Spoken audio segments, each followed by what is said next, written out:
never been in my head. You don't know what sick is. All I know is that if I talk too much, I cough, so might be a problem. Oh, so we're not going to be hearing a lot about the good old Rocket League today. Oh, no, you will. I gotcha. What episode are we on? 19. I was 19 once. Like 3 years ago? Not that unrecently. I was 19 once, too. Not that unrecently? That was the year I got married. Where is our show notes for this? It says Bite Me episode 19. Oh, I don't know how I got into old episodes. There we go. Right here, Adam. You're looking at me. This is notes. Welcome to the show. You're Adam. I'm Adam. Yeah, I'm Adam. You're Adam. Thanks for reminding me.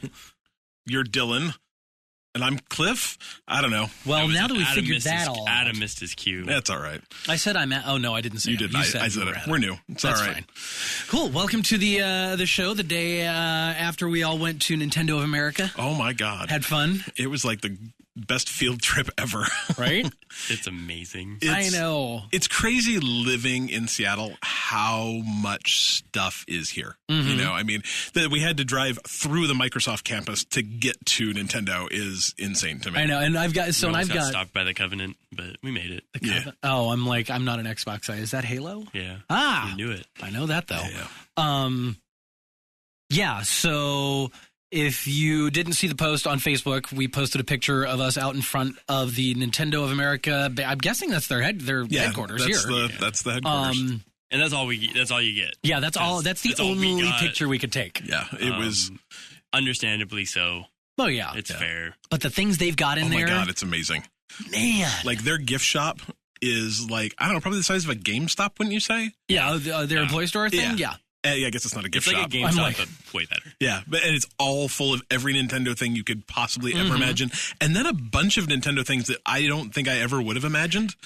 Like the stuff that's out of stock. Like, well, I mean, yeah, like it's literally probably the only store in the entire United States right now, I've got to imagine, where you could go in and buy a Switch and an NES Mini and just walk out. Yeah, pretty much. But with any accessory you could want. Yeah. Because you got some accessories yesterday. I got some, yeah. Yeah, you've got the matchy blue Joy-Cons. Yeah.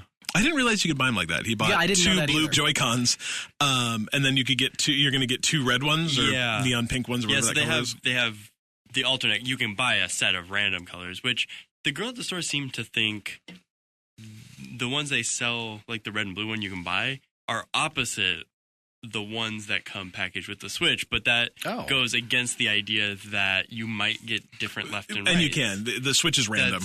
Well, because my Switch has got one left, one right, but then the Joy-Con, the different colored ones that I bought standalone, they're opposite. Yeah. So that's what she thought, but apparently... I've heard that it's just like that what you get in a box when you buy a Switch is random. Just random. Yeah. So I'm curious what the actual answer to this is, because I don't know who to believe. The only thing we can do is buy a bunch of Switches and open them up and see. I have no problem with that. Well, we know of one place where they're in stock.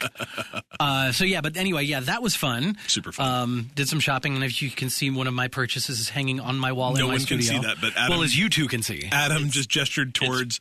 like essentially like a screen capture of the second of Mario. The most iconic images of all video game history. I guess very beginning of Super Mario Bros. Everyone knows what that looks like. I guess if you saw our picture yesterday, it was the giant poster that Adam was holding. That was the thing. Like, that wasn't just something I was holding for funsies. Like, that was something we were able to buy in their store. It's real cool. Yeah. I feel like this podcast's more legit now because Mario's watching over us. I thought about bringing in my amiibos and just leaving them in Adam's office, too. Oh, I added to my amiibo collection. I've got 11 now. Yeah. Which is not, I know it's not a lot compared to a lot of people, but all of them mean... It's like $120 worth of amiibo, so, you know. Roughly. Yeah, that's why I try not to... I buy ones that, have some like sort something of... that I want it for a reason. Yeah. It's not I want it because it's an amiibo. I actually bought my first two amiibos yesterday. So really? Which ones did you buy? I got a Poochie and I got a Yoshi, but the Yarny ones. Oh, the Yarn Yoshi? Yeah. Those Yarn Yoshis are real super cool. cute. Yeah. I had to get them all, and I had to get one of each color, and then I got the giant yarn one. The giant Yarn Yoshi's amazing. Yeah, he's freaking awesome. And that Guardian amiibo that came out for Breath of the Wild, I saw it, and I was all, man, don't know if I want that. And then I saw it yesterday up close, It's and I'm like, yeah, I kind of amazing. need that. It is. So. It's like a statue. Yeah. It's great. Like I would buy a like $120 statue version of that too. Mm-hmm. Which they also had those. Those are great. They had like 12-inch Link and Zelda statues that are gorgeous, absolutely gorgeous. Yeah, that store was awesome. It was really cool. So thanks to them for letting us in, and I've got a friend that works there. Well, we've got a friend. Y'all met yesterday, so we now have a friend. Nicest guy. Yeah, great. And I've actually got another friend who hit us up on our Facebook page or on my page and was like, "You were across the street. You didn't come say hi," because he works for Microsoft. And I'm like, "Well, set up a lunch and an Xbox playing party, and you can tell us all about the things happening." So that's going to be great. So yeah, we've got ins. I love it here. Yeah. And trivia time for all you listeners. What's their cafeteria called at Nintendo? Ooh, it's a good question. We'll tell you on the next episode. Cafe Mario. Oh, okay. And yes, they have calzones and stuff. Dylan can't keep a secret to save his life. I had a calzone and a giant salad. They had a sushi. They had... Yeah, the sushi looked real good. I wish I would have known that. Oh, yeah, that was the first thing that he said when we walked in. They were like, blah, blah, blah, sushi. I was busy doing this. Yeah. It was amazing. It was so good. Like, you could eat any food you wanted. It was... Yeah. And for some reason, I still got a salad. But salad was real good. Oh, yeah. So, Their whatever. salad was amazing. But, yeah, so... And I'm still playing Zelda, obviously. Of course. And this is where my current conundrum lies. So I've not opened up a single amiibo that I own. Ooh. A single one. Open them. Do it. Well... Just do it. I'm this far into not opening them, and I don't know why I haven't opened them. I think it's just because they're so perfect the way they are. I don't... Yeah, but they display so nice when they're not open. Yeah. And I mean, they're never going to be worth money. Well, you say that. They're not. I mean, it's like, think about Beanie Babies. Like, there's We like so to many of them made. I know. But so, saying I haven't opened them, now I have Ryder Link amiibo and the Guardian amiibo that both give you really cool-ish in Breath of the Wild. Ryder Link, you get, how do you pronounce it? Epona? Yeah. Epona? You're the one Epona? that plays I think this it's game. Epona. Yeah, so the horse from... Oh, sure. We'll get corrected on that Yeah. if you said it wrong. I think he first started in Ocarina of Time. Was that the first one? Yeah. Something like that? Yeah. Anyway, you can get Epona in the new game, but this is the only way is through that amiibo. And then with the Guardian amiibo, I think you can do it once a day or once every so often, and it drops Guardian armor and Guardian gear. Oh, that's cool. Yeah. So, I mean, I guess two questions I have is one, like, it won't work through the package. Like, the little RFID is not sensitive enough. Oh, bummer. That's why they lift them off a little Yeah. bit. So you can't return them. Well, probably so you can't take your Switch or your DS to a store and do it. Oh, and there's that. Yeah. But like, Unless there's like an RFID blocker built into their... there is actually a case. sticker you pull off Yeah. because I opened both mine immediately. That's probably. And there's actually a little sticker that covers the thing. I wonder if that's what it is. That's probably what it is. So maybe other people are dumb like me. I don't. What do you use them for? Like I'm not. So that's. I mean, exactly what I just said. So you tap take it up to your and controller. you like tap it to the little and it's on the controller and it just stuff happens in game. Yeah. And it happens specifically to the game you buy the thing. So if I take one of my Yoshis, nothing's going to happen. Yes-ish. Amiibos have a lot of different functions through different games, I believe. Yeah. So I think the first game that kind of had the Amiibo feature was the Super Smash Bros. On the Wii U. Mm-hmm. And that's what, because I got Kirby was my first one, and that was a gift. I got Kirby and Yoshi because those are my two favorite characters for Smash Bros. And I like to play them a lot. So when you tapped your Amiibo into Super Smash Bros., you were playing against your Amiibo. And your Amiibo would learn and develop skills. Level up. Next to you playing, so you would have this partner to play against that would be similar to your skill level, right? It kind of grows with you as you play the game. And then you can take your Amiibo and drop it into a game, and a friend can bring their Amiibo that they've been fighting with and leveling up, and you can put them in, and they can fight together. Yeah, you can do that if you want. That's fun. It's real fun. So there's that. There is... so like all the other Zelda games, because I've got Skyward Sword, or not Skyward Sword, Twilight Princess, and they came with Wolf Link Amiibo because I got that edition as well. And you can take that and you can drop him into whatever, you get something in Twilight Princess on the Wii U, but you can take that Amiibo, drop it into Breath of the Wild, and you get basically like like a minion or something to follow you around, and it's the Wolf Link is following you around. That's cool. So there's that. Yeah. Then there's like Sheik.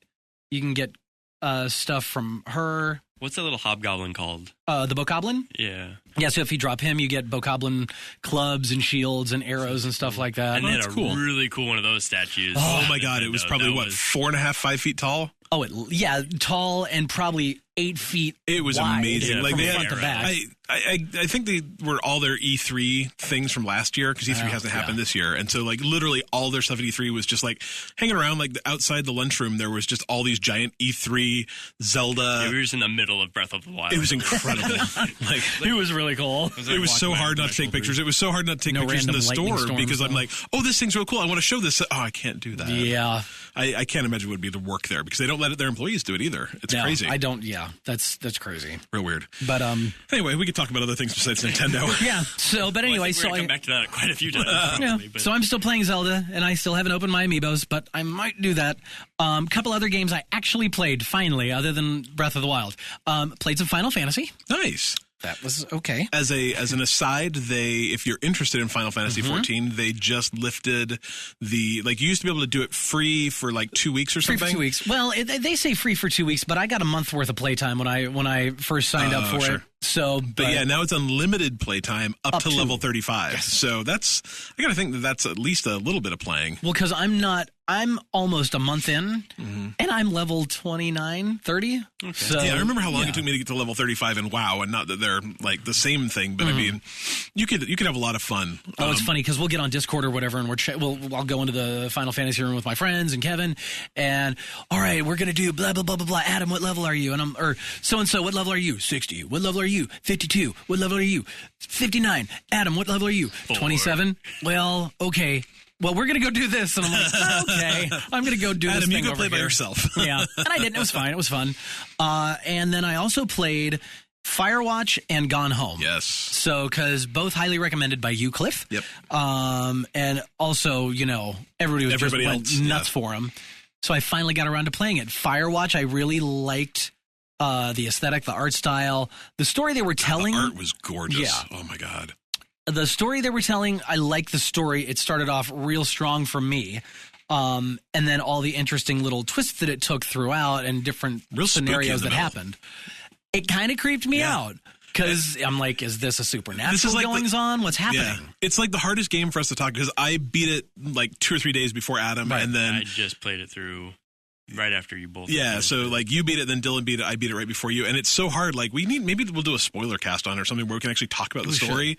I mean, it doesn't have to be long, but I wouldn't mind talking about the game for 15 or 20 minutes because but you can't really say anything because it's only a 3-hour game. But it's real enjoyable, real pretty. The one thing I would say is if you're playing it and you don't want to get spoiled, but I mean, it doesn't matter. Take every picture you can in the camera you find.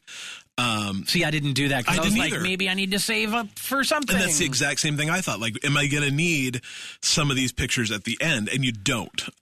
There's no reason not to, and it's so pretty. And when you beat the game, the credits roll, and they actually show you all the pictures you've taken, and that was so fun. That was really cool, yeah. Of course, I took like 2 or 3 pictures, and the only picture that I was like, I need a picture of that, is that thing in the cave. Oh, yeah. See, I didn't take a picture of that. I didn't take a picture of that either. The very end is the pictures are scrolling by them all. Oh. Yeah. Man. See, and I took about, I think the camera has 22 shots on it. Something like that. And I took like 18 left 4, but there's an achievement for it too. If you take all of them, you get an achievement. So yeah, I might just hop back into my save game and just take a couple pictures. Right.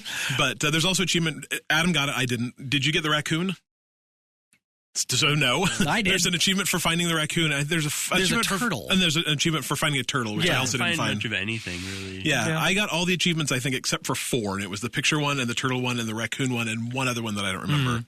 I really did. I liked it. It felt like it was rushing towards this ending. Yeah. Though, and when it got to the end, and it was funny because it was like rushing towards this ending that I was expecting. Yeah. And then within the last 5 minutes, I was like, I'm not getting the ending that I was expecting. And I saw, and it was a slowdown just enough before I got to the end. So it wasn't like hitting a brick wall. Yeah. But it was still just disheartening enough. And I can't remember I can't remember if I kind of knew that or not. And so, like, we're not super disagreeing on this game. Like, we all enjoyed it. We all loved the story. We loved the art. We loved, the game. It was a great 3 hours. Mm-hmm. But, like, Dylan and I feel far less strongly about the ending than Adam does. So, yeah, I didn't, and it's to put words in Dylan's mouth. Yeah. Well, I mean, it's not like, it wasn't a bad ending. Yeah. I just felt like everything was very unresolved for me. To me, when Adam explained it to me, it was the same way I felt about Castaway, which he hasn't seen. There's no. But like at the end of Castaway, I'm like, what's in the package? Where's he going? What's up with this lady? And I'm like, I need another 2 hours of movie. Like, the island was great and the volleyball was fun, but right. Come on. Yeah. So I get it. Yeah. I'd love for them to do a second one. Right. And like pick up the story of these people. The thing I'm intrigued with Firewatch is actually being made into a movie. What? Right? Which could be really good. I mean, I'm kind of torn because either it could be really good or it could just be like a 2-hour version of a 3-hour game. Right. So, yeah. And if they do that, if they do make a Firewatch movie, are they going to do it in a first-person perspective? Because that's I hope not. part of. Well, that's why the story I thought was so compelling. Yeah, is because you were in it. And I don't know if they're going to be able to tell that story. I don't know. It'll be real interesting to see, though. I would definitely be interested. Yeah. It seems like it'd be kind of very similar to Castaway, though. Yeah. Yeah. It could be real interesting, though, but beautiful. Like, I cannot... I was constantly in that game just blown away by these giant vistas and this beautiful sunsets. Mm-hmm. And, I mean, every once in a cow. while you walk around a corner and it's just like, whoa, that's really cool. Like, the light's always changing, too. Yep. Like there's, like, day-night cycles, and when it's dark, it's spooky. I mean, if you've ever been in the woods in the dark, it doesn't matter where you are, what you're doing, the woods are spooky at night. And the woods are spooky in that game. My 7.1 surround headphones on. Yep. Yeah. Music's real good, sounds real good. Oh, just all really. I know we're preaching to the choir. Like, this game just passed 1 million sales, so it's not like this is some dumb indie game that no one's ever heard of. Yeah. But it's real good. It really is good. I enjoyed everything story wise. The only thing I was like, you say find the raccoon and turtle. I felt there was no incentive to really explore, other than if you really just wanted to wander off the beat. Well, right, and I think that's part of the whole thing. It's like it's mainly just a story that you're playing. And I actually really, when I was doing, because I've posted all the videos of me playing this game up until the very last one. I still need to post that, but that's one thing that I said, I think, in the last video, is that I thought the game had really interesting, I'm going to say level design, but it's not, it's a big open area, in that most of the objectives you needed to go to, there was really only one or maybe two ways to get there. And it did a really good job of boxing you into the path you needed to take without being really obvious about boxing. It takes you, you got to go up this way and it's through this box canyon, or there's a cliff you can't go through this way, or there's a bunch of rocks you can't go through this way. It did a really good job of saying, like, this is where you need to get to, and not saying it's a huge open world, you can go anywhere you want, which is nice too. Like, I said the same thing about this that I did about that horror game I just played, Layers of Fear, is that this could have been a 6-hour game, but it would have meant opening it way up to things that probably didn't need to be there. They're both really good 3-hour games that provided a good bite. I mean, Dylan beat it in entirely a day, right? Yeah, it was. Yeah. And that's kind of why I don't think I really ever had the incentive to go off the beaten path. So I kind of just looked at my compass, knew where I was going, because I would listen to the cues. They're like, in the southwest corner of the map. And I'd be like, whoop, I'd go right there. Like, I probably beat this in 3 hours. Yeah. And I did too. And I was almost exactly 3 hours. Maybe 3 hours and 15 minutes. Yeah, mine was a little over 3. Yeah. So. But I mean, just a perfect bite-sized chunk. It's still on sale too, I believe. It's on sale on through April 11th. Yeah, on which is where I got the other game, Gone Home. Yep. Which is not the first one, but one of the first narrative-style games where you just drop in and you kind of play a story. Yep. So, and because, like you've said, I said it felt kind of clunky in certain spots, and finding journal entries and whatnot. But again, you said that's probably because it never really been 4 years ago. Yeah. It was one of the first ones to kind of do it. But Gone Home, I like the story in Gone Home a lot more. To me, the story itself at this point is kind of a played out story. Yeah. But 4 or 5 years ago, it was extremely relevant, especially in the gaming community. Yeah. But yeah, so it's good. What I found more interesting in Gone Home were the handwritten notes and stories and correspondence between, the mom and her friend in Phoenix or something. Yeah. And then the previous owner of the house, or they're the uncle or whatever, Yeah. and all the weird, creepy. The game's legit Stuff. creepy in the middle. Like, It's again, creepy, it's another game that is really creepy that, neither of them are horror games. Right. I probably shouldn't say that about Gone Home, but it's a 4-year-old game. So, Yeah. like, that game is scary. Like, you're waiting for a ghost or a jump scare Right. or something, and there never there's- is one. Yeah, that's the thing. Because that was what kind of was turning me off to the game to begin with. Because Yeah. I was like, I don't want to get stressed out playing a Yeah. game. I don't want to pee myself. Yeah. But I read a review somewhere, and they were like, it's all atmospheric. It's all about, feeling of being in this house that feels very lived in, like Yep. it's a real home and all these things. Don't worry, there are no jump scares. Yeah. You are the only person in this game. The only interaction you have is with these recorded journal entries or whatever that pop up once Yep. in a while. Other than that, you're not going to get jumped at. Yeah. Nothing's going to scare the crap out of you. But It's good, though. Yeah, it's good. And the ending, I liked how they kind of set you up for what could possibly be a not happy ending. Oh, right. When you're walking down that, Yeah. kind of narrow path to get to that kind of final scene, you're like, oh my God, oh my God. I'm oh like, my this God. is not going to end well. Yeah. And then I won't say it ends well. I won't say it ends great. It's fine. But Yeah. it ends. Yeah. Well, yeah, I liked real it. good. The company that did that, Fulbright Studios, they're out of Portland. Yes. Are doing a new game called Tacoma that I believe comes out this year. It's set aboard a spaceship, and it looks fantastic. I thought you were just referencing the name Tacoma to scare me. That's when I first heard it too. I'm like, they're making a game in Tacoma. It's gonna be part of Washington. now. Yeah. Why would you do that? It's still scary sounding.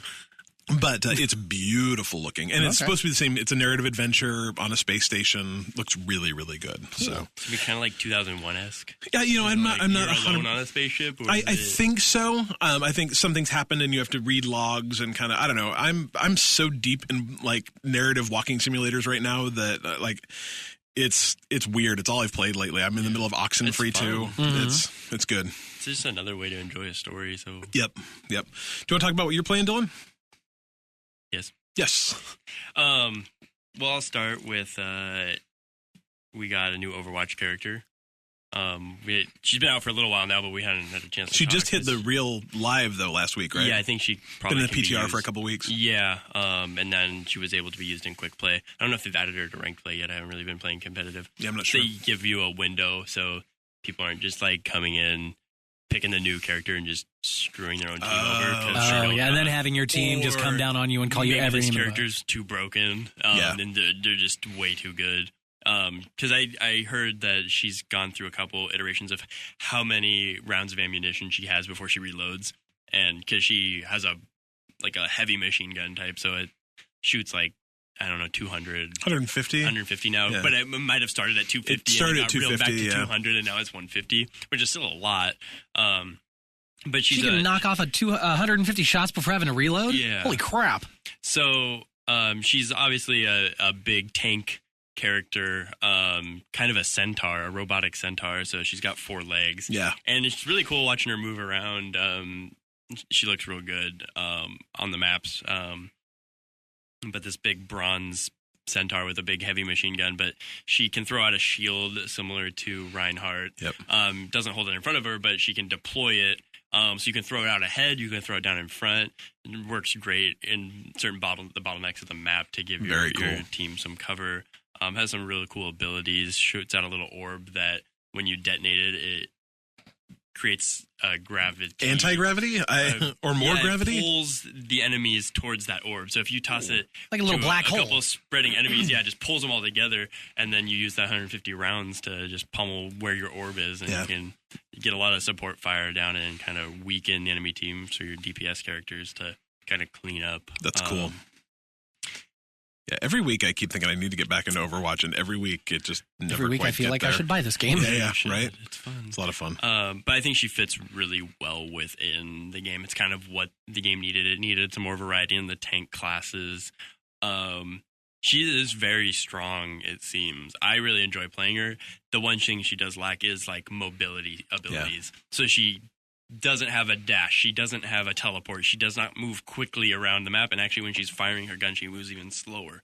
So I think that's how they balance this character really well. Well, it's to keep you from laying down 150 rounds. It means you have to putting up kind a of big shield in front of you that absorbs 9,000 damage. Yep. So She feels fairly balanced at this point. Sure. I haven't seen. I feel like I feel pretty strongly when I play her, but I feel like you're definitely weakened when you can be attacked from all sides. Sure. So, but I enjoy that character, and I'm excited to see which one they do next. They add next. Yeah. Now that I have my hands on a Switch, though, I've been playing everything but Zelda so far, which is weird. And have you at least opened it yet? Yeah. I did. Okay. Did you lick the cartridge? I licked my other cartridge. It is bitter. It's real interesting though. It's not like I thought it would be a little more potent, I guess, but it's definitely bad. Like you taste it and you're like, I'm not going to eat that. So, you'd spit that out if you stuck it in your mouth. I can't believe that it took you licking the cartridge to say, I'm not going to eat that. Like you would Before eat it that, he's like, I could eat that. I'm putting myself in the baby shoes of an infant. So it's not that far. He's closer to an infant than we are to him, I think. So true. Yeah. Okay. Anyway. But what have you been playing? But I to go back to Zelda, I'm kind of glad that I haven't jumped into that because I would just be completely absorbed in it. I want to be experienced because there's other things to enjoy, which I've played a bit of Super Bomberman R, which is this game worth the full price? Probably not. But it's fun. It's hard. If you do not play on the beginner difficulty, you will get murdered by the first boss over and over again. And when you run out of lives, you start over. Oh, jeez. So it's hard. It's like old games. When you were saying when you play it multiplayer too, you share those lives. You share those lives. What? That's not okay. It's hard, but because I was really good at Super Bomberman back in the day. Yeah. Like that was my jam. I was good. I don't think I've played a Bomberman since the Nintendo. But actually, the first boss is much harder than all the other ones so far. I've gotten pretty far through the game now, but I really love to. I haven't even tried the multiplayer yet, which is where the game's gonna be more fun. Sure. Online play, running around. The map's getting smaller and smaller. You're throwing out more bombs against your enemies, your buddies, people your opponents are playing against to blow each other up. But I think we definitely should all play this together at some point. And I'd heard rumors, and I don't know if they're true or not, that for some of those multiplayer games, you may not have to have multiple copies of the game. Like you can sync up did you ever do that on like the DS where you could, if one of you had a game, you could transfer it to do some kind of multiplayer thing. You could really? Mario Kart. Yeah. You had one copy of the game and the other DS could ping off of your Mario Kart. Yeah. Mario Kart with you. Yeah. And so I don't know if that's one of those, like I said, I don't know if it ever ended up being more than a rumor. But I mean, it's obviously possible, but that'd be real cool to be able to hook up two Switches and try it. We should see if that works. And apparently, I think if you put it on the TV, you can play 8 players. Oh, wow. On one Switch, so you get 4. That's cool. We have enough Joy-Cons at this point. That's true. We could play 8 player. There's only 3 of us, but we could probably find 5 other people. But as well, that I played some Snipper Clips. I played through the first world of that. I love and that Snipper game Clips. is amazing. I like Snipper It's Clips. Great. It's so worth $20. It's so worth it. Yeah. And there's a lot of these titles on the Switch already that are. They're putting a lot of $20 games out, and they're real good. Not Zelda. Shovel Knight's out. Shovel Knight. All the games from the World of Goo guys. Yeah, the World of Goo guys. What's the? I can't remember the. World of Goo came out, but they put all 3 of their games out. I don't remember where they are, but there's. And then there was the Binding of Isaac. Little Inferno. Yep, Binding of Isaac. And I can't remember the other one. Binding of Isaac's out. And then I also downloaded Snake Pass yesterday when it came out. Yes. And it's amazing. I need to look at this more. It looks so cool. Like the movement of the snake is amazing. It feels like you're a snake. I don't know what I want to say first. This game I hadn't really heard of a lot before, but it's really cool how this game came to be. The creator of this game, Seb Lease, I believe, who was experimenting learning the Unreal Engine, and he was making a rope. Like he was working on the physics of a rope, right? Sure. And he forgot to hang it to the ceiling, I guess. And it fell. And it made a snake-like movement. Like a rope, and he's like, bing! And this is a biology dude, so he spent a lot of time with snakes and stuff. And then he ended up making this game for a game jam. Yeah. And he won that. And they're like, okay, here's a team of 3 people or whatever. See what you come up with in 3 months. They came back in 3 months and had this game, and they're like, wow, this is amazing. Let's double the size of your team. See what you come up with. And they keep having this next goal, like they're going to show it at EGX or whatever. And they keep showing off this game, and everyone loves it. And then they get David Wise on board to do the music. who did all the Donkey Kong Country games. Oh, wow, so really? this game looks like a Rare-inspired game. It's those bright colors, those fun characters, this just beautiful tropical world. Yeah, and it's like a platformer, but instead of jumping from platform to platform, you kind of slither up things and slither over things. Yeah,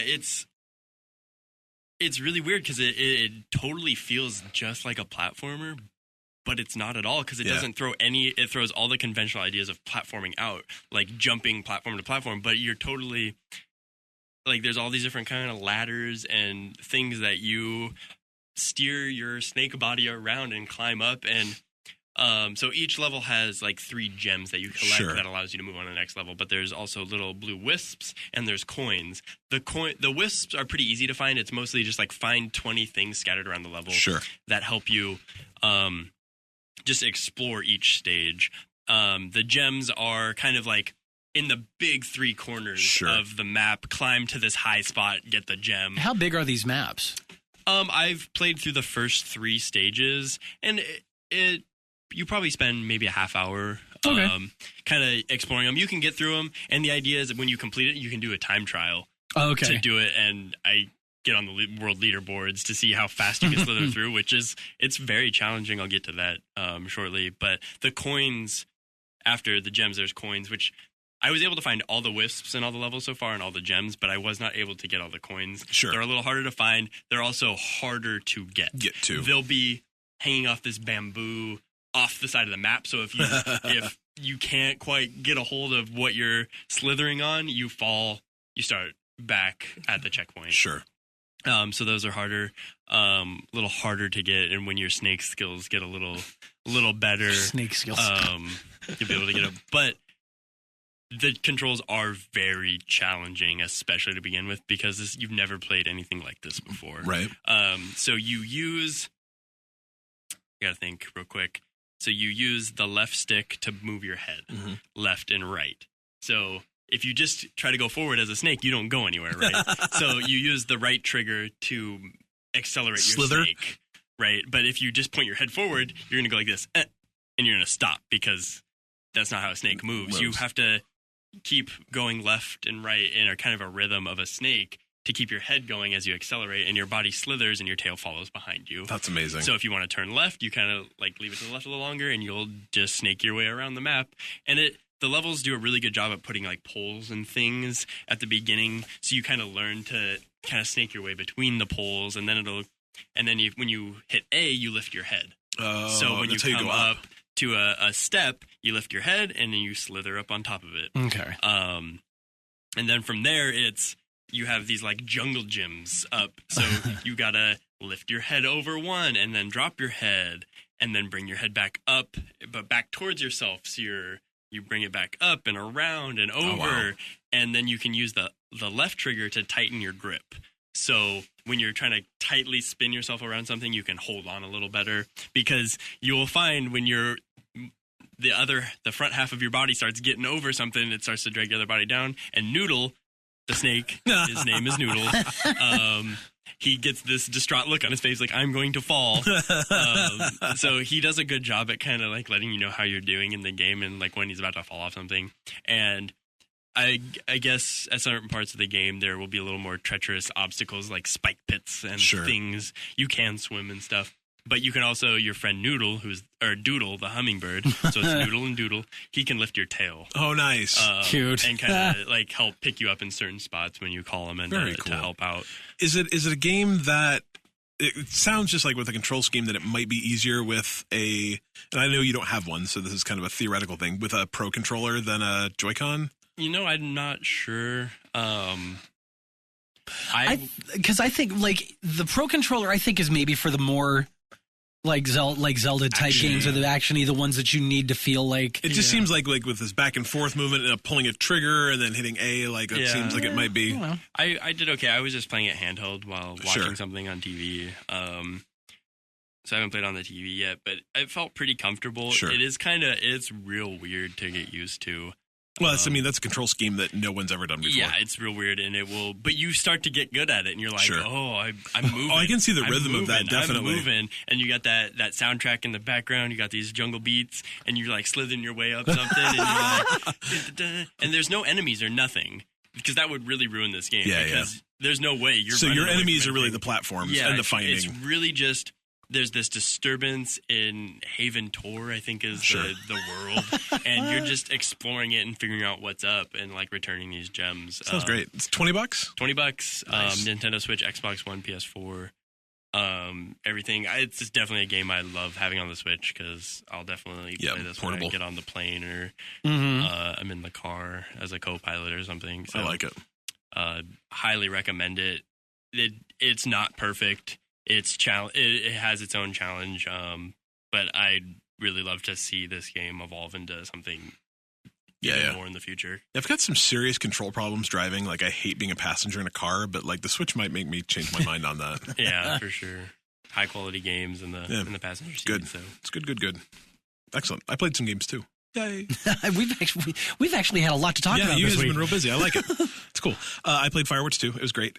I played Oxenfree, but I don't think I'm going to talk about that now because I know I'm going to play it more in the future. So are you enjoying it? Oh, it's great. Because I that was one of the ones that when I was buying the game on the PS4 sale, I'm like, do I get Oxenfree or do I get Gone Home? It has the most amazing conversation like engine that I've ever played. Like it's to the point of where it's so different than any other game you've ever played that I almost miss talking in time. So you'll be having a conversation with like 2 or 3 other people, and they'll kind of like, so what do you think? And different options will pop up. And even though like you have to choose one, but it doesn't immediately say it a lot of the time. It's like you almost have to like hold it and then wait for a break in a conversation, and then they'll say it. Gotcha. But if you don't say anything, they realize you didn't say anything, and like whatever.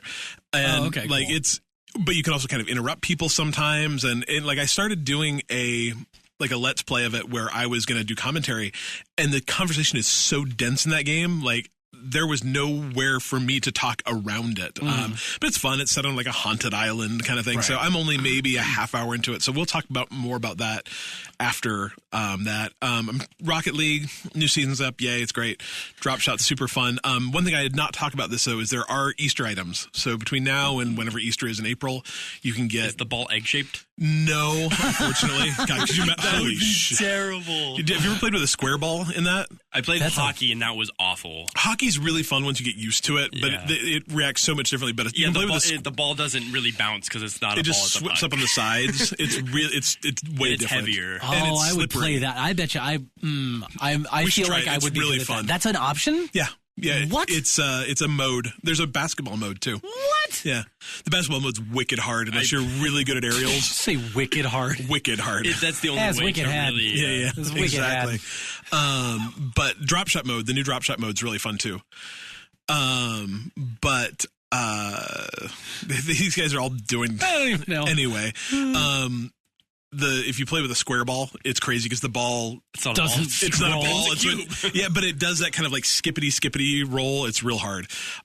Anyway, you can get Easter. You can Probably get better than a football. You can get right. You can get bunny ears, which are awesome because they react to physics, so they like move as you. I would love that. They're really fun. And I think an Easter basket.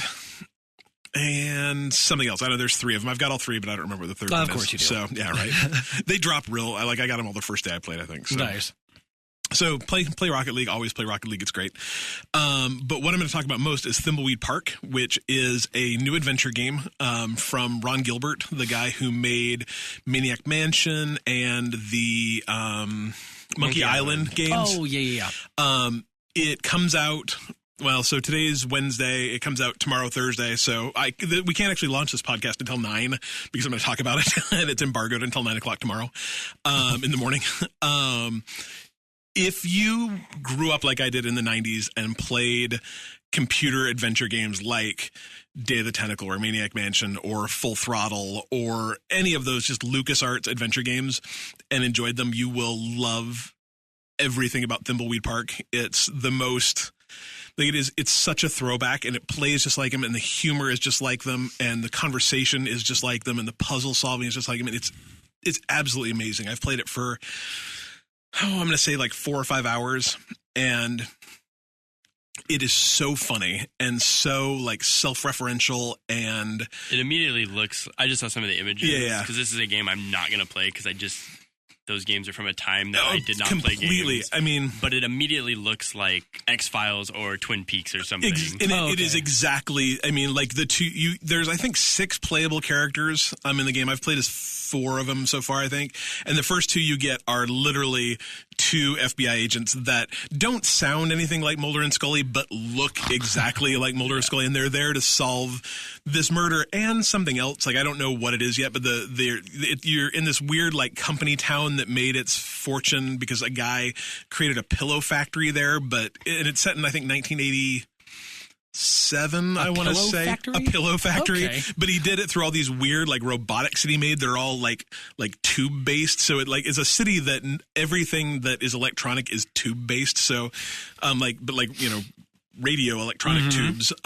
So like literally their fire hydrants have tubes on top of them, and they have all these like crime solving machines that have are all tube based, and you just go throughout the city. But the city is falling on hard times because the pillow factory had a fire or something, I think. You play as this super obscene clown that they like beep everything he says. He's been cursed by a gypsy. There's this girl who wanted to grow up to make games for effectively LucasArts. I think they call it Mucus Arts. And wanted to make adventure games, and it's so fun. And it's got that like trope of old adventure games where first of all, like the gameplay wise, it's all point and click, and you go where you go, but all of your actions there's like 9 different actions you can do at everything. So it's like take X or give X or look at X or give X to X or use X with X. And those are really the only actions you can do is a combination of like those 9 kind of verbs. That literally are just on your screen at all time, and then you've got an inventory, and that's everything you do has to be done with those. So, for instance, like I had to get a map of the city because there's this crazy cootie old like sheriff who won't let you leave town without a map. Cootie old sheriff. But like literally, I can't remember what he says. I think everything he says is an orama. So like, well, we're really having fun-orama up at the sheriff-orama, and then the coroner looks just like him. And also has the Morgo-rama? Yeah, exactly. But he doesn't say Orama. He has another one that he adds to the end of it. And every time you ask, like, aren't they the same people? They're like, oh, no. The sheriff's the one that says Orama after everything, and the coroner's the one that says, this other phrase. Yeah, exactly. And it's hilarious. But, so for instance, though, you have to like use one of your characters to call the person, like you need a map, and the sheriff's stolen all the maps, and he won't let you leave the town without a map. And the newspaper has one framed on their wall, but they won't let you take it because it's an antique. So you have to use a police scanner to call in a car accident that the newspaper reporter goes and does. And while she's gone, you can use the map on a photocopier to get your copy of the map. And so it's figure that out. Yeah. And it's all those, and it's all those kinds of just wacky, you go in a restroom to get some toilet paper, and then you can use the toilet paper to get a blood sample from the corpse that you can then put into, it's just, they're wacky and they're funny. That does sound real fun. And part of the humor of those games is like questions that you ask over and over and over again, and they'll get you a different answer every single time. So you go into the diner, you actually ask the sheriff, like, where can you get a bite to eat? And you're like, where can I get a hamburger? Like, you could go to the diner, but I wouldn't go there. Botulism. And then you're like, well, I'm hungry. Where can I get a bite? Well, you could go down to the diner, but I wouldn't go there, E. coli. And there's like 20 different answers that are given. You finally go to the diner and like, I'd like a burger. Oh, we're all out of burgers. Okay, can I get a pie? Nope. Carl, the cook, ate the last piece of pie. I told you that you shouldn't eat the last piece of pie. And finally you eat a hot dog. The hot dog is grossly disgusting. You go out in the alley and throw up everywhere. It's you have to ask for 20 different foods before you can get to the hot dog. Oh, that's funny.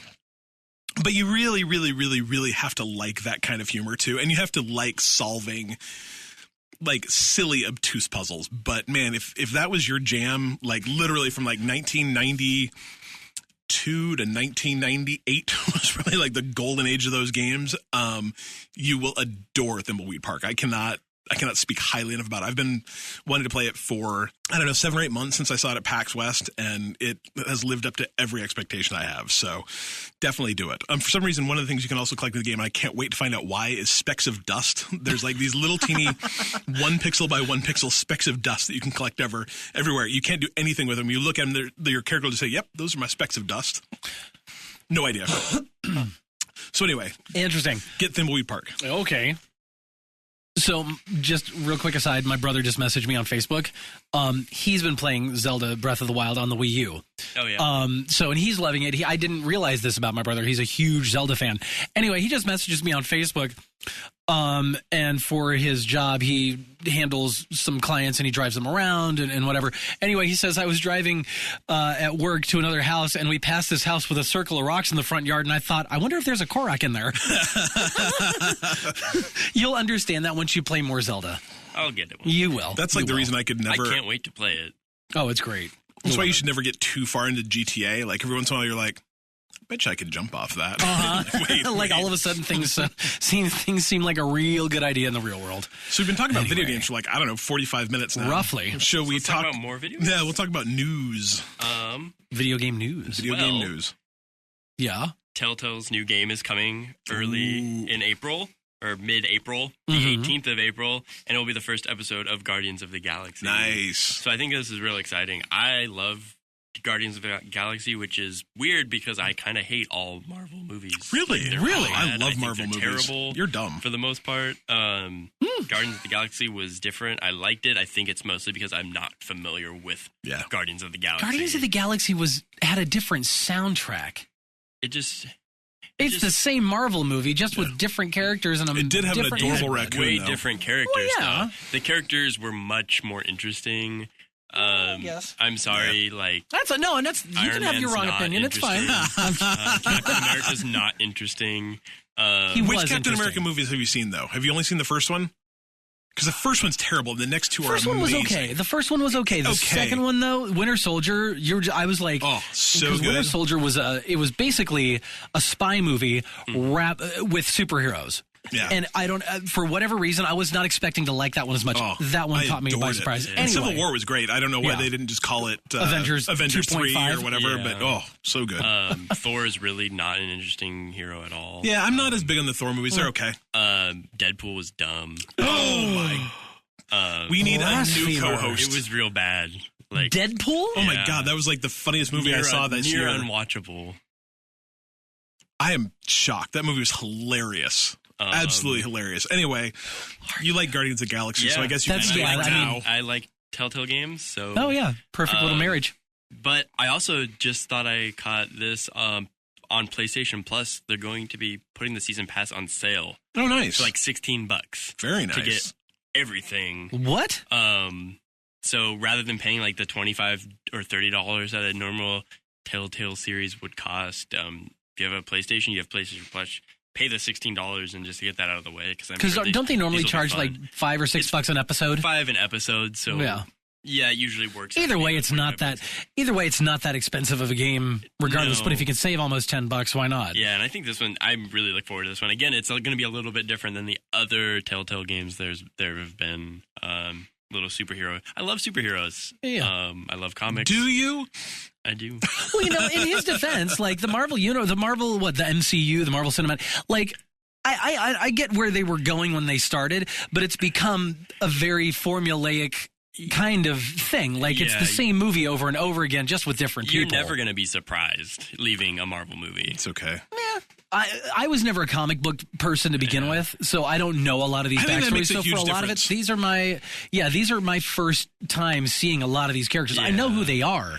I just don't know anything about them. See, and I really agree. Like I'm the same way. I'm not a big comic book person, and I think that if you're not a big comic book person, it makes it way easier to enjoy these because you're not thinking about canon and backstory and like, oh, they would never do that. Like, right. So. As far as I'm concerned, like Iron Man actually just is Robert Downey Jr. Yeah. And I think that's fine. I think the first Iron Man movie was probably one of the better Oh, the better movies, Yeah. and then it kind of it fell off the rails for me pretty quick. Iron Man 3 was good. And Marvel's also probably not my first choice of universes. Well, thank God the DC universe is really good. I'm not saying their movies are any better, but other than the Punisher, Marvel doesn't have a lot for me. So. Yeah. I do love the WB DC stuff, though. Oh yeah. Smallville, Supergirl, Gotham. Yeah. Gotham's great. I haven't seen I've not Gotham. seen But Gotham yet. I love. I hear it's good. I love The Flash. The I enjoy Flash. The Flash. I love Arrow. I love the Superheroes of Tomorrow or whatever that dumb show's Legends named. of Tomorrow. It's so good. It's so cheesy. But Speaking of superheroes, have you I don't know why we're talking about these. Have you seen a show called Legion? I've heard of on it, but I FX? haven't seen it. Good. I'm going to reserve judgment until I've actually seen the first episode or two, because I've seen It's usually episodes. a good idea. Right, but I've seen episodes 3, 4, 5, and 6. Okay. And having seen 3, 4, 5, and 6, I'm like, what is going on? Is that kind of in the X-Men thing? Yes, it's in the X-Men mutants. kind of. Oh, what's it called? Legion. And then the O's and X, like X-Men.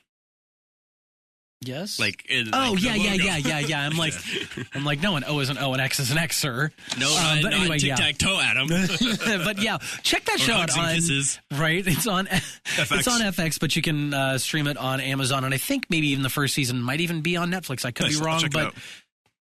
it's real weird. I sat down and Kevin was watching, and I'm like, "What are you watching?" "Oh, I'm watching Legion." I'm like, "Did that dude just?" Oh, okay. I'll check it out. But it's got Gene Smart in it, I don't which know is who that kind of is. cool. He Anyway, sounds real dumb. it's anyway. He's was a bad He's joke. a downer today. That was I a don't bad like him. joke. Oh, gotcha. Gene Smart, come on. on, Adam. Anyway, so is this true? What I'm reading in front of me? It is. The PS3 Aw. is ending production in Japan soon. They think this month, So or it's still maybe going to be April.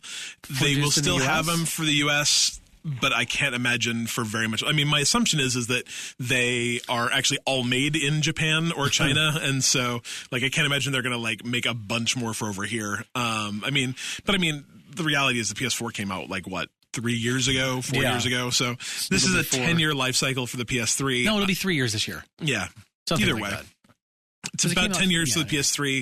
It's probably, I mean, like, I can't imagine they're selling a bajillion of them. I mean, they're selling more PS3s than they are Wii U's, but whatever. That's sad Ba-doom-ching. still. And that Vitas. is the population's fault. Right? Yeah. But the interesting part about this is assuming that they stop making PS3s here, there, everywhere, you know, you've got to assume that at the very least, they're not going to keep making PS3s out of 2017 and probably not through all of 2017 anyway, is what does that mean for PS Plus? Will they still release PS Plus games or PS3 games for PS Plus for a system that doesn't exist any longer from a backwards, you know, and there is no real backwards compatibility on PS3. So unless they're crossplay, Yeah. those games will not work Interesting. for people that are presumably moved onto other systems. So will they? Right. Well, does the PS Plus games have to be new games? Because I don't think that they are. No. They aren't new games. But the question is I mean, as people, you know, as those systems age out and people can't And get new ones shelves are anymore. empty. There's no shelf space for a PS3 anymore. Yeah, Right. will they That value kinda continue to release disappears. PS3 games for a system that is dead? I mean, and if it's a PS3, PS4 game, it has crossplay. Great, there's no reason not to. Right. But will they continue to release? Like new games. Well, not even new games, but just, you know, will that monthly subscription continue to come with PS3 only games, or will they start pulling older PS4 games into it, or will they just give away less games a month? I guess I don't understand the question in that if you've got a PS3, I've got a PS2, PS3, and PS4. Yeah. If I've got my PS3 and PS4 hooked up to my PlayStation account and I'm a PS Plus member and I'm getting this content already, Yeah. why would you stop? How many people do you think are still using a PS3 now versus that will be using it 6 months from now? And if you can't get a new one, at what time do they Yeah, I break? think that's the key is you can't get a new one. Yeah. You can't go to the store Right. and buy this. So you shouldn't be giving something away that's supposed to add value to And I mean, something. either way, I'm not saying I'm devil's advocating. Do you Right. think it will have an impact? I mean, obviously, you think the answer is no. I'm going to say no. Because why would you it's because it's no skin off their back. It's nothing for them to say, all right, this month, but it's boom. also not a huge bonus to them anymore. Like, would it make more sense for them to up the number of PS4 games that they're, instead of giving away, right now, in theory, every month they give away 2 PS4 games, 2 PS3 games, and 2 Vita games, right? Right. Well, what if you've got some kid who's got a PS3 and he does not want a PS4, and the only thing he's going to have is a PS3. Yeah. And he's paying that $60 a year. Yeah, and I mean that's the question. There's still to me it's weird because you killed the console. The console's dead. Yeah. So you can't keep supporting something that you chose to kill off. And so the question is I mean, from a player-based, and I mean, we don't know the numbers too. Like maybe PS3 games, and they do. You know, maybe PS3 still get a ton of play every month. I would imagine. I don't know if I'd imagine. Really? Yeah. Well, I mean, even before I got my PS4, I rarely used my PS3. Yeah. Same with my Xbox. From the minute I got my Xbox One, I don't know if I've turned on my Xbox 360. Yeah. You know, I don't except for backwards compatible games. Yeah, it's just not something. For me, I think it's just like the systems are already out there. If it looks like there's enough people using it and it doesn't cost you anything, and you're making money off the fact that you post 3 games a month. Mm-hmm. I mean, I guess the question is, though, would it make more sense to switch to doing 3 PS4 games, 1 PS3 game, and 2 Vita? I mean, I don't even know why they're still giving away Vita games, but I mean, eventually, I think if you look at look at the metrics on who's playing on what system, then eventually, why not? But if you're just now stopping production on the PS3, that means that up until this point, you have been selling PS3s. In theory, buy a new one. So I don't remember the last time I saw a new PS3 in a store. I saw one last week. Did you? Or not last week. I feel like they're sitting on shelves, but that doesn't mean they're moving. Yeah. I know that I saw them when I was looking for all the Switch stuff, and I was going to store after store after store. We got PS3s. There was PS3s there. Don't have Switches. That's right. Funny. Weird. I don't know. Just an interesting idea. I don't know. We'll have to see. This week, talking about PS4 games, there's this kind of interesting sale. It's called the Play Collective Sale, and it's been really, really off my radar. Like, I didn't see anything about it until I actually heard it mentioned on other podcasts. I knew some of these games are coming out, but not that you could get a deal on them. So this is kind of like... I think PlayStation's done this before. I know Xbox has done it before. That kind of like summer of games, spring sale kind of, here's a bunch of indie games that are all going to come out week after week after week after week, and they're all going to be kind of cool, high quality stuff. So we've already unfortunately missed everything. That's a game called Everything. It's not all of the games. I'm like, we're done. Fine, I'm out. It's over. We missed it all. Everything's supposed to be really cool though. It's like everything is awesome. Everything is awesome. It's just like the Legos. But you start out as a dog and like can zoom into like a molecular level things. Then you hop to being a tree for a little while. And I don't know. It sounds really abstract, and like people say it's like really cool, but not necessarily a game. Looks cool. And then Rain World, which came out a couple days ago, where you play as looked really cool. You play as Slug Cat.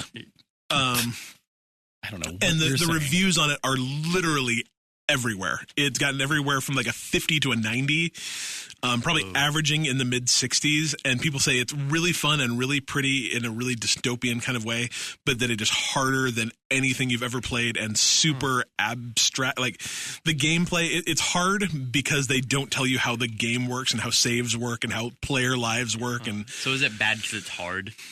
Yeah, that's what I've heard. The consensus is bad because it's hard, and that it doesn't explain how the game works. You've got this like weird karma system where you have to like make it every time you save, like you lose a life, and you have to like play forward to a certain point. And if you don't make it to the end, you die. And so if you're a glutton for punishment, pick this up and let us know how it is. I'm sorry, I'm looking at the trailer and this game looks terrible. Yeah, I love the aesthetic of it. It's very like post-apocalyptic, and the little slug cat is adorable, but it looks really, really, really hard. I don't think I'll be trying it. But anyway, there's 4 more games coming out in this collective sale. And if you're a PS Plus member and they look interesting to you, if you pre-purchase them before they come out, you'll save 20%. So it's a bit of a gamble because maybe they suck, but you can save this 20%. So April 4th, Parappa the Rapper. I read it and I should not have read. Parappa or Rapper? I think it's actually Parappa the Rapper. Can someone please explain Parappa to me? I only know Parappa from PlayStation All-Stars Battle Royale. Okay, it's a rhythm game. Yeah, it's one. I think it's one of the first ones. Oh yeah, I mean it came out on the original PlayStation. Yeah, it came out when I still worked at Software Etc. So Huh? You love Parappa, don't you? No, I've never played it. I thought it I've looked ridiculous. played the crap out of it. You played the crap out of Parappa? Yeah, but I don't remember. But I mean, it was literally like almost 20 years ago, so 18 years ago. Yeah, I thought it looked stupid. It's a rhythm game, and it was really fun at the time. And like Parappa raps, and you like button push along to it to keep the like rhythm of the rapping going. So are you telling us right now, Cliff, that you've got rhythm? No. Okay. I'm very, very white. Checking. Huh? I asked if he had rhyme. No, I don't have rhyme either. I cannot freestyle rap. I know you're all shocked. I thought you were Eminem. That's actually the most shocking thing I've ever heard. Right? Yeah. Okay. I'll bust some stuff out later. Some rhymes. Yeah. Spit some game, yo. Exactly. Fire, hot fire, all over the place. Oh, God. All over the room. Can you cut his mic? Is that something you can do? I am You're going to throw some this. bars? Throw some bows. Oh, no, that's dancing, throwing some bows. That's literally your elbows, Adam. Anyway. What I've heard about Parappa is that it's a 20-year-old rhythm game that they've made look better, and there have been so many rhythm games between then and now. And DJ Hero? Yeah. Let's not forget DJ Hero. Yeah, is that it just feels antiquated. What was really fun 18 years ago is not necessarily fantastic now. So I'll pass on that one. Yeah.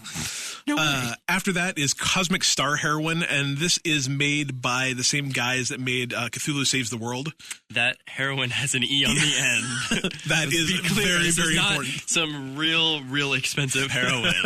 Well, you get 20% off if you pre-purchase it, though. It is very, very, very like old school SNES looking. I mean, it looks absolutely gorgeous if you're into that kind of turn-based. It's inspired by Chrono Trigger and Phantasy Star. If you like that kind of game, which I used to really, really like that kind of game, I'm not I'm not as into the turn-based combat stuff as I used to be, but it looks gorgeous. It's got that kind of like modern pixel art aesthetic where it looks fantastic, even though it's very pixel arty. It could be really good, and I mean that development studio has a very good track record. So something worth looking at. This next one looks like you're real. This next one is one that I'm super excited about. It's Full Throttle Remastered. Full Throttle was, like I said, in that golden age of point and click adventure games made by LucasArts. I'm trying to remember who the guy who made Tim Schafer, who went on to make Psychonauts and what was that guitar? Brutal Legend. He runs Double Fine Studios now. Did Costume Quest, did Stacking. That another adventure game, like a side-scrolling adventure, I think. I don't know. But Tim Schafer, I mean, is a legend. He did, what was the game we couldn't remember the name of last week? Grim Fandango. Oh, Grim Fandango. And so this is kind of in that same genre. They're remastering Full Throttle, which was one of my very, very, very, very favorite games in the mid-90s. But they're actually hand-drawing all of the art for it. And it was just a fun story. You're like a motorcycle bike gang leader who gets falsely accused of stuff and has to solve mysteries in that same kind of point and click fashion. So super looking forward to that. April 18th, and then April 25th is What Remains of Edith Finch, which is is actually set here in Washington. So that's always fun. And it's just another narrative adventure game, kind of probably in the same vein as Firewatch and Everyone's Gone to the Rapture and Gone Home. So, which is great because I'm loving those kinds of games recently. Great. So, and I like the name of it sounds like it's going to be an interesting story. The title alone's got me. So that is that. It's a weird sale and it's a weird way to get a discount, and I'm not a big pre-purchaser. We need a video of this. And it's funny because my friend Miles, who listens, he's like, you guys should record the video. And I'm like, yeah, that'd be multiple cameras and all this stuff and blah, blah, blah. We're working on it. Are we really? Well, no, sort of. We do have a giant... In a roundabout way, we're thinking about it. Yeah. Or at least maybe doing a live episode one time on... I thought it'd be fun to do a live stream YouTube or Facebook. I mean, we have everything here we need to do it, so... Interesting. Yeah. Interesting. Okay. Well, anyway. Damn it. I don't know if anyone wants to watch me for an hour and a half. I can't pick my nose anymore. But everyone would love Dylan because Dylan's weird as all get out during this entire filming process. They make me sit still. Yes, we've got gun to your head. Sit still, Dylan. Dylan's 6'6" and weighs like 120 pounds. He's got more knowledge. nervous energy than any person I've ever met. Real uncomfortable. I gave you a chair. You're the one who chose the couch. No, that's not true. I took this chair and was not sitting on that couch. It's horrible. The lumbar support is non-existent. No. Anyway. My lumbar is very important. My eyes are rolling so hard right now. I'm surprised you can't hear them. Anyway, one thing to keep a look on, and like we've already talked about so many dang award shows from 2016 between the Game Awards and all that stuff. It's like movie and music awards anymore. And like it's they're the everywhere. exact same damn things that are nominated for everything. They have no value and they don't mean anything. No, that's not true. These are real great. There's some, there's too many of them now. Everyone gets one. But aren't BAFTAs pretty legit? They are. It's part of the British Film Awards. I don't remember what BAFTA stands for, but it's actually this. But the video game portion of it takes place 2 days before the BAFTAs, I believe. Okay. Well, the British just always. They just do everything They better. bring some gravity to everything, yeah. right? More prestige. I agree. Exactly. And so I'm actually trying to figure out when this British is. Academy of Film and Television Arts. It's next. Well, I think it's next week. I think it's next Thursday, actually. He's ignoring me. Like, what's a really bad game? What's a bad game?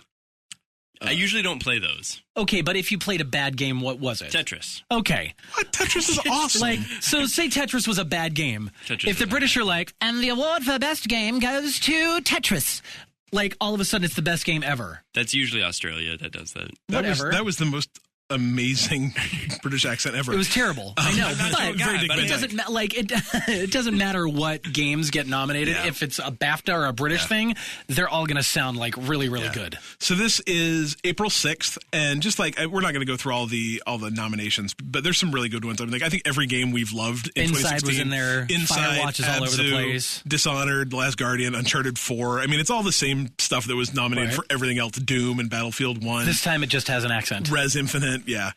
They do have some at the end. Yeah, exactly. They do have some kind of interesting categories, though, that I've not seen anywhere else. So Best British Game is actually one of them, and it's shocking to me how many of these games are actually British. So Batman Arkham VR, Forza Horizon 3, No Man's Sky, Overcooked, Planet Coaster, and Virginia. I know which game's not winning.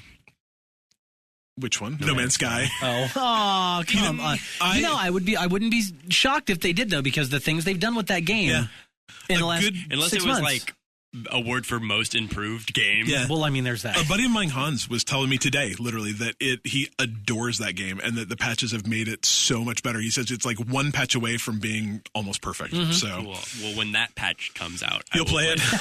I'm going to play it before then. But I think that's a really interesting group of games. I actually haven't played many of those. Planet Coaster was real good. I think it's the only one of those I've actually played. But I played the demo of Force and Rise to 3. If you like racing games, it's real pretty. But I thought that was interesting. And then debut game is Firewatch, which we just talked about, Overcooked, Oxenfree, That Dragon Cancer, which is the saddest game you'll ever play, The Witness, and Virginia. Yeah, Overcooked is something we need. We need to play that. I want to live. I actually bought it so we could live stream it. So we need to make that happen. I just want to get in a kitchen with Adam. Right? That's really. Is that a euphemism? It can be. It could be. Anyway, best Killing me today. My editing's going to be all over the place. I'm kidding. The best evolving game is kind of interesting. So it's that kind of like software as a service games. Destiny, Elite Dangerous, EVE Online, Final Fantasy 14, Hitman, and Rocket League. So that's kind of an interesting category. And then they have a family category too, which is Lego Star Wars, Overcooked, the Playroom VR, which is awesome, by the way. Is it? I love Playroom VR. Is that's the one that just has a bunch of demos and stuff in it? Yeah, well, no. This is the one that it comes from. You download it. It's not like a demo thing. It's got actual. I want to say it's got 5 different little games within it. And they're all fun. Oh, nice. They're all super fun. You get little collectibles and you build your playroom and all this stuff. And you play this weird little character. Oh, it's so you just sit there in your that's playroom fun. and like look nothing around wrong with that. Kind of all your amiibos. Yeah, you're funny, aren't you? Pokemon Go, Ratchet and Clank, and then Toka Hair Salon 3. I haven't played the first 2, so I didn't want to jump straight into 3.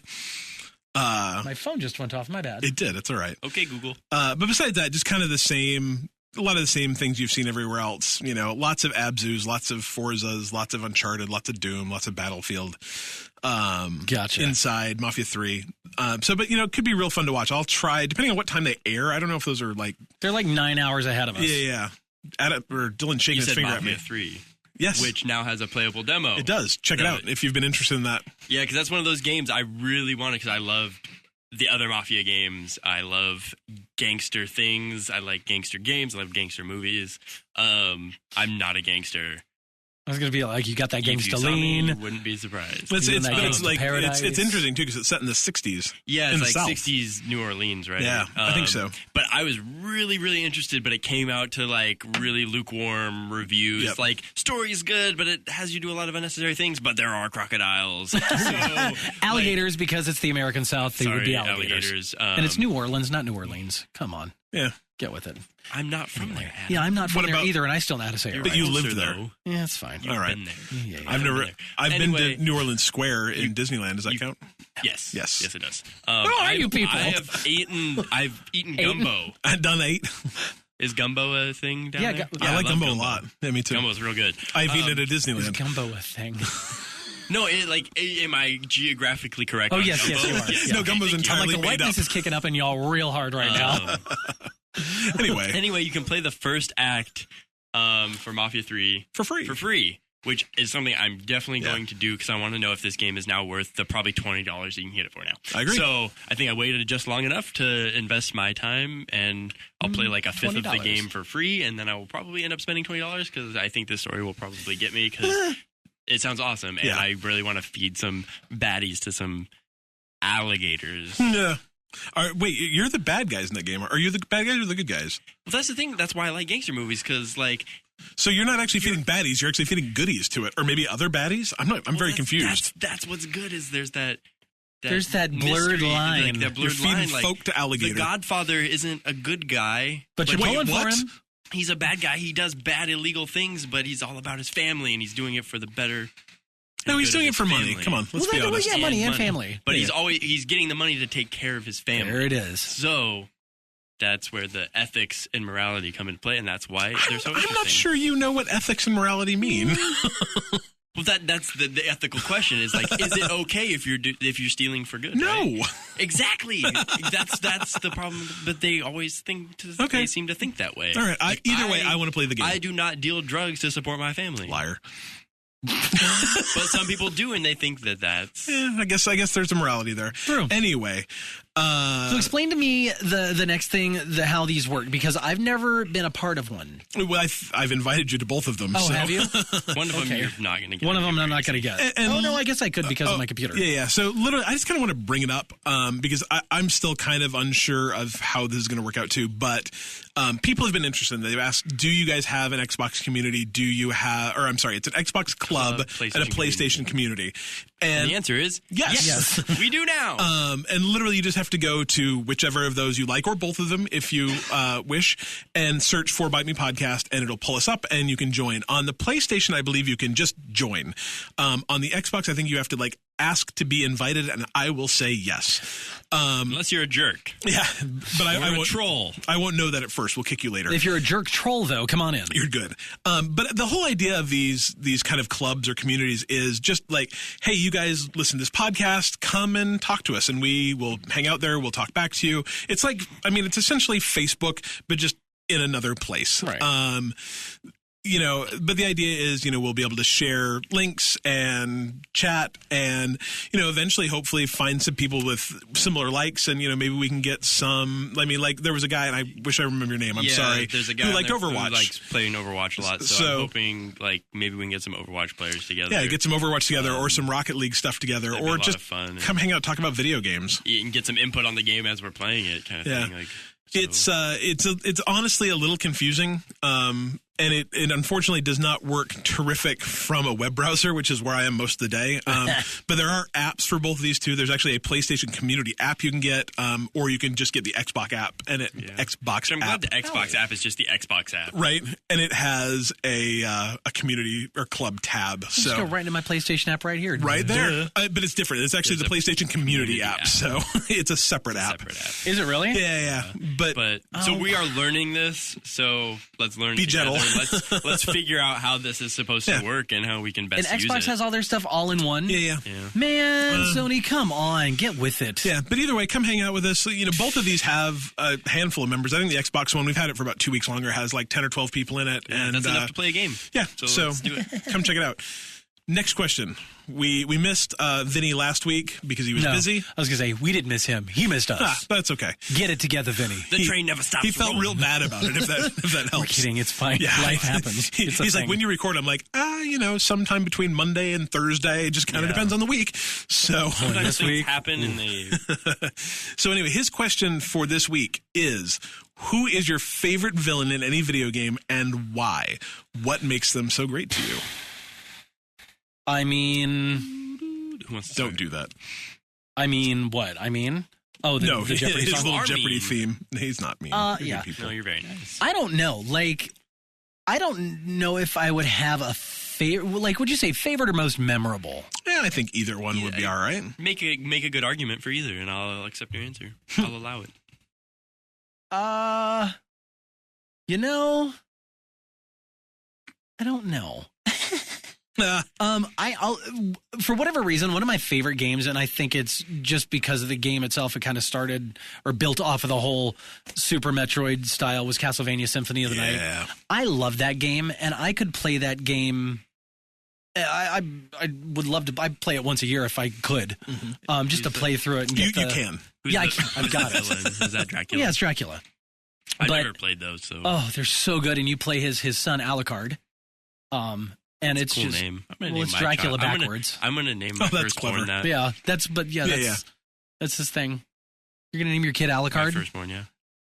It's gonna be a rough life for your kid. Good job. It's like naming your kid like Damien, right? Yeah, but I really liked that game, and I just like the whole. It's just the classic good versus evil, and in literature and games and whatever, like aside from the romanticized, Dracula characters that are out there, like when you think of like a bad guy, a bad monster, blah, blah, blah, blah, blah, one of the icons is Dracula. Sure. And I grew up on old Hollywood, so I've seen all the old Dracula movies and I know all the stories. Yeah. So it's like, that to me, that is like the icon of bad.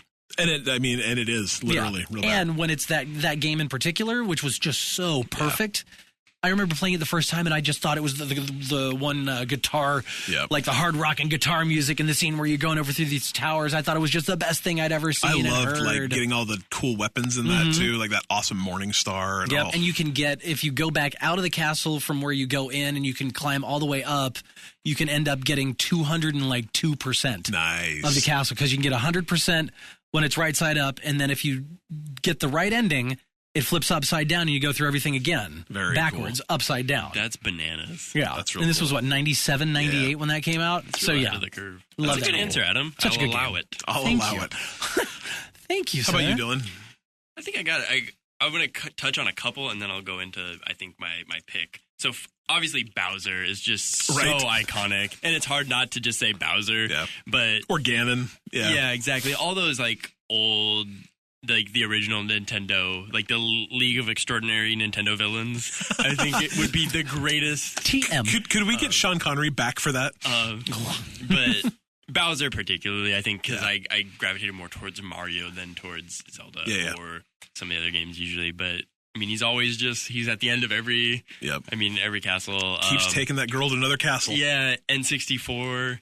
Like, you had to grab Bowser by the tail and swing him around. It's like, that was so much fun. So I loved those. And then in Mega Man, like Dr. Wily. Oh, sure. As smart as his name is, he's Wily. Yep. He's always at the end again. He's always getting away.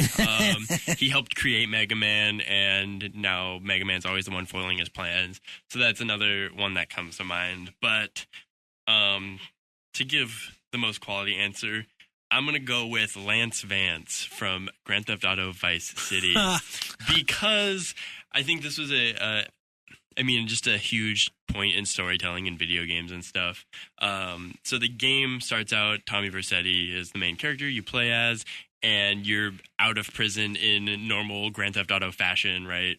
And you get hooked up in your old ways, and you're going to be part of this drug deal that gets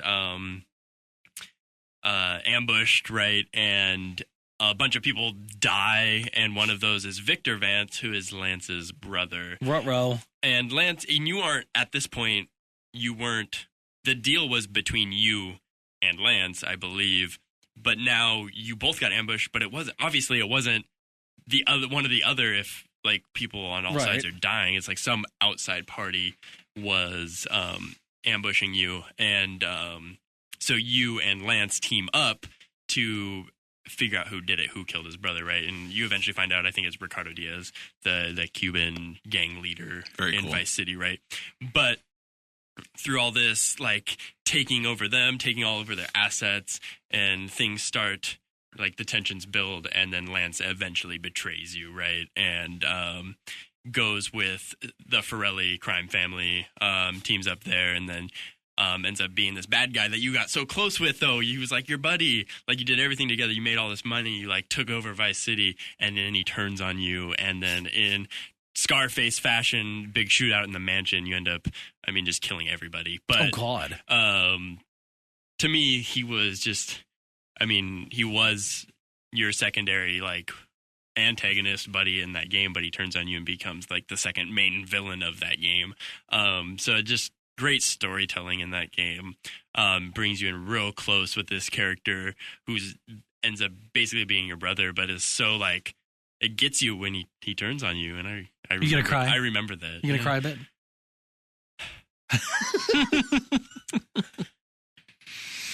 Yeah. He made it through. You survived. Yeah. But he didn't, did he? No, he's Oh, dead. he's He gone. Real dead. Yeah, there was like a minigun, I think. Like a big chain gun. Oh, jeez. Yeah. Wow, he really hurt you when he decided to switch sides. You just had to gun him down. That mansion was so cool. It's like right in the center island of Vice City. You know, I don't think I ever played, like, most of Vice City for me was just, like, driving around and blowing stuff up. I don't remember any of the story whatsoever. It's real good. I would love that to be not remastered, because that's not how I want to replay those games. It's just like HD bad graphics, but like if they just made that game like again, how they're doing Final Fantasy VII, yeah, and make it look good, because those games' stories are so good and really need to be immortalized. And if games that come out now, I think, will be immortalized much better than that PS2 era of games that just don't look good. Because they're almost unplayable. They're I mean, just like, if you can get ugly. past the hideous graphics, they control like garbage. Yeah, too. those old Vice City controls where you're like locking onto enemies with triggers. It's just like, it's real bad. Yeah. Those really need to be updated and just be here for the legacy of those games. On the flip side of things, I'd so much rather they were making Grand Theft Auto 7 and Red Dead Redemption 2 and... Agreed. Yeah. If Grand Theft Auto 7 is in Vice City. I just want to go back to Vice City, really. Like, see, that's I got want some to real see possibility. those neon lights, those just popping lights, driving down on a motorcycle, palm trees, beach, lighthouse, bikinis. Like, that is the game that I want to play now. I can like, 200% get behind that. That'd be great. So take us back to Vice City, please. Yeah, okay. What about you? Bad guy favorite? I am going to go a little bit older, a lot bit older, actually. This game came out in 1996. So a year older than mine, ish. Fine, whatever. We're old, it's fine. I know, right? So Wing Commander 4 was... Oh, Wing Commander. I thought you said Wing Commander. No, Wing Commander. Wing Commander 4, which was obviously the fourth... A friendly type Pokemon. Yeah, which was made into an amazing movie with... Alec Baldwin? No, maybe. I don't know. What's her name's married to the guy in it? Buffy is married. Sarah Michelle Gellar? Yeah, who's her husband? Freddie Prinze Jr.? Freddie Prinze Jr. was in a movie based off this. What? Yeah, it was not good. I guess that explains it all. Yeah, but no, so Wing Commander 4 was a like combination, like it was probably one of the only good like full motion video games I've ever played. Mark Hamill was in it. Right? But the bad guy... In the game or the movie? In the game. Mark Hamill was in the game. Yeah. Freddie Prinze Jr. was in the movie. Yes. Sorry, it got very confusing. Mark Hamill was in the game, but the bad guy was actually played by Malcolm McDowell.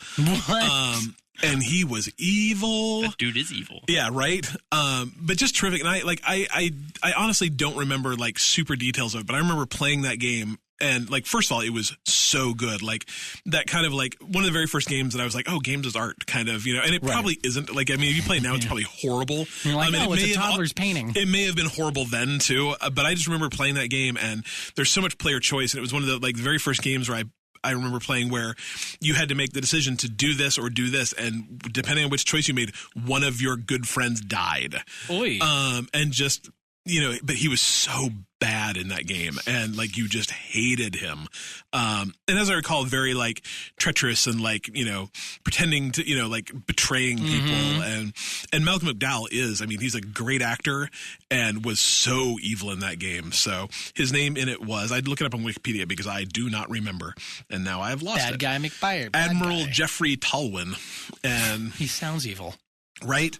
You sound like a terrible person. Yeah, it was so good. So good. I remember that was like one of those games that, you know, back in the day you played it, it was on like 6 CDs because, you know, it was all this full motion video, but super fun game. It was the only one in the Wing Commander series I played. They had the 4 and then they had the Privateer series, but super fun and just a great game, and he was so bad. It's a pretty star-studded cast for a game right? at that time, I think. Yep. Yeah, well, I mean, I think there was Luke Skywalker and Alex. Well, and John Rhys Davies, is that how you say his name? Yeah. He was in it. You know, there was a lot of talent in that game. Yeah, it was an Origin game before Origin tanked and went badly. So it's like ORIGN. Or yeah, I mean EA bought him. ORIGIN. Okay, so it was like the proper spelling of Origin. Yeah, Origin, which was, I mean, that was a game company founded by Richard Garrett, Lord British, the guy who made all the Ultima games. Oh yeah. Yeah, so I mean, Origin was around for a long time and then got pulled into got bought out by EA and then just kind of whatever. Gotcha. They made the System Shock games. Like Origin was a huge player in like I'm going to say the 80s and 90s. Good stuff. Okay. So, anywho. Gotcha. Well, thank you, Vinny. Yeah, thanks, Vinny. That was a good one. Yeah, it's an interesting question. Cheap free games. Yes, let's run through these. What do we got? We've got, so Games with Gold has been announced for next month, April. So these will be free as of, I guess, Saturday. Is that what I want to say? Yeah, Saturday. You can get Rise of Rome for the Xbox. And I believe Darksiders for the Xbox on the 1st. And then I think Walking Dead Season 2 comes in on the 15th of April, I believe. And Assassin's Creed Revelations comes on the 15th of April. Nice. And then PlayStation's also got theirs out. Oh, have they? I did not see those. So those are out. I saw them earlier today. Where did they go? I know that I saw them. So well, obviously... that'll be out on the 4th, I believe. Yeah, so here we go. I typed in 2014, which is why all I saw was old games. All right, so coming out for PlayStation, which is going to be great because we talked about this already. Since it's being released, it's free to PS Plus members, Drawn to Death. Yes, which looks so fun. I saw that at PAX, and it looks real good. Yeah. So that's going to be part of the overall package that you get. That's so cool to put out a brand new game. Right? Yeah. For free like that. Let's see other stuff that it looks like we've got available. Lovers of the Dangerous by the way, Time. if in Drawn to Death, if you don't have a PS Plus membership but you want to get it, it's going to be $20. Oh, yeah, that's not bad. Excuse me.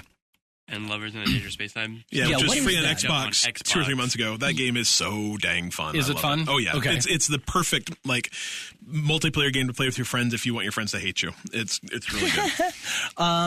Invisimals: The Lost Kingdom and Alien Rage Extended Edition. For those of you who still rock that PS3, you can enjoy some free stuff. I'm very interested by Invisimals. Yeah, Alien. Well, I'm curious about the Alien Rage. Mm-hmm. I've heard about it. Not really. And then 10-Second Ninja and Curses and Chaos for the PS Vita. Explain to me what's the cross-buy functionality? That means that they're playable on the Vita and the PS4. So that's actually 4 PS4 games this month, which is pretty cool. Sweet. Yeah. Yeah, check them out. That's out on Tuesday, April 4th. Oh, perfect. Well, I'm glad we delayed a little bit. That's good to know. Very nice. And to wrap it up, who's talking about this last thing, this Small Bite? Small Bite, yeah. So this is an iOS and presumably an Android game called Prune. Okay, because it sounds like you're trying to get me to say regular. Yeah, no, it's really fun actually. I talked about it a couple of weeks ago, but I said I just downloaded it. It was one that was recommended by the folks who made Alto's Adventure. Oh, yeah. And it literally is a game about growing trees. So you start out with a Not the fruit, not a prune. No, pruning trees. Okay. So you'll start out and you'll say, I need this tree to, you have to get this tree to go up to the sun. And so you'll start a tree and it'll start growing, and you have to prune off like branches so that the main branch can grow stronger. And sometimes you have to get them to grow sideways. And sometimes you'll use this little magnet thing to like get them to grow different ways. And so eventually it starts out easy and it's like grow a tree. And then you're like, grow a tree around this obstacle. And then grow a tree grow 2 trees, and it's so just like one of those meditative game. It's really pretty, has a really nice soundtrack, and if you just want to like relaxing. Chill and like, I mean, it's like bonsai on your phone. Oh, okay. It's really fun, and it's not hard, and like, I mean, my kid played it and had a super good time with it. I bought it for $1 when it was on sale. I think it's normally like $4 right now. It's really fun. Like if you want just a super chill game to like, play on the bus, because art style's real cool. The art style's real cool, and it like the controls are literally just like little teeny swipes, so you don't need to like. You could play it on the bus or the train, or kind of a slower paced Fruit Ninja. Yeah, real chill. It's out on Android as well. Is it $4 too? It's $4. Yeah, I really recommend it. It's just like a chill, fun to play game. I liked it a lot. Times Game of the Year last year. Oh, really? Time Magazine's Game of the Year. So cultivate what matters, cut away the rest. That's the tagline. Yeah, so give it a look. It's real fun. I've pruned a lot of trees in my day, so so you got some experience. Yeah, I want to see how this actually stacks up with to real pruning. Yeah, I wonder like how knowledgeable of pruning are these developers, and did they actually did they make it accurate? Like, and if not, you could call them up and give them some recommendations. Write them a strongly worded Facebook post. Explain to them, you got this wrong, sir. You do not know how to prune. But anyway, it was real fun. And I mean, it's like I said, it's not challenging. I mean, it's challenging, but not hard. Mm-hmm. Like you don't feel bad when you lose because you can just try again. There's no penalty to losing, and it's just super chill and zen and really enjoyable. I liked it a lot. So if you lose, somebody kicks a kitten. Yep. I'm kidding. But just kittens. Who cares? What? Everyone knows puppies are better. Man. Now, when I searched prune on the App Store, right beneath it is this game called Super Bullet. It's a picture of what is a giant purple bullet bill, essentially, with a cape, big gloved hands. Yeah, I just wanted to say that because it was kind of funny. Because you're like, what does that have to do with pruning? Absolute opposite of that. Of cultivating life. How to play. Tap the screen to flap the wings and stay in the air. It's a flappy bird with bullets. But your purple bullet bill. Thank you for adding an unnecessary 60 seconds to our show, Dylan. Nah, we like you anyway. I mean, except for the whole Marvel thing. Anyway, you can find us on social media. Everywhere. It's Bite Me Podcast. BYTE. Yes. Me. Facebook, Twitter, except for YouTube because we don't have a named YouTube channel yet. We're so close. I'm very sad we actually lost 2 subscribers. So we're down to 73. So we need 27 more. Okay, so we need to hunt them down. No, I'm kidding. Find them and troll the find crap out out what of they're them. doing. So, but yeah, thanks for listening to this week's episode of the Bite Me Podcast. We're everywhere. Find us, follow us, like us, subscribe. Yeah, and I actually want to say one more thing too. Like, do chat with us. Like, we've gotten the coolest. We've had some amazing conversations on Twitter and Facebook, on YouTube with just some of the coolest gamers that are smart and interesting and have some really cool things to talk about, and we absolutely adore that when it happens. And what's funny, so the first thing that happens when our podcast page gets a message and I check it, the first thing I do is I go to their profile on Facebook and I look to see how many friends we've got in common. Because I'm like, is this going to be my best friend or their boyfriend or this or whatever? But it's like the last few that we started to get now that the real, not that they're not real people, they're but not. You're real fans. Yeah, we have real fans. It's so crazy, and they're messaging us and they love our show. What? And they love video games. Like, there's nothing better. And we love you. Great. And we love you. So don't think it's weird. Like, I have a strong like for most of you. There you go. Don't think it's weird. If you wanna chat, hit us up. If we're happy to talk. It's if you have questions, send them in. We'll talk about them in the show. If you just want to say howdy, just say howdy. If you want to send us cake and money, that's fine too. I love both. Yeah. Perfect. And anyway, we'll work on this club thing, and maybe we can play some games together. Who knows? Too, so. Yeah, that'll be a lot of fun. We'll get that figured out. Cool. All right. Have a good week. Yeah.